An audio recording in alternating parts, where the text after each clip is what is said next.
চুলগুলো না খালি সামনে চলে আসে, একদমই কথা শোনে না। শুন পলিন, শুধু শুধু শো অফ করিস না, হ্যাঁ? তোর চুল মোটেও সামনে আসে না, তুই হাত দিয়ে টেনে সামনে আনস, তারপর হুদাই একটা ফু মারস।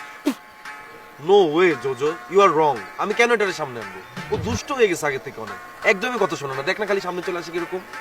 আই মিস ইউর স্টেডিয়াম দোস্ত, অনেকদিন তোর স্টেডিয়ামটা কি দেখি না, একটু খোল না দেখি। আর সারাদিন এরকম পড়ে থাকলে পোকামাকড় হয়ে উইকটা নষ্ট হয়ে যাবে, পরে উইকটা ফালা দিতে হবে তোর, তখন স্টেডিয়াম নিয়ে ঘুরতে হবে। পলিন ফাইজলামি করিস, আমি আসি এমনি একটা ঝামেলার মধ্যে। কি ঝামেলা? একটা ঝামেলা ছিল তোর উইক, এটা তো সলভ। তোর কি অন্য কোথাও ঝামেলা হচ্ছে বিয়ের আগে?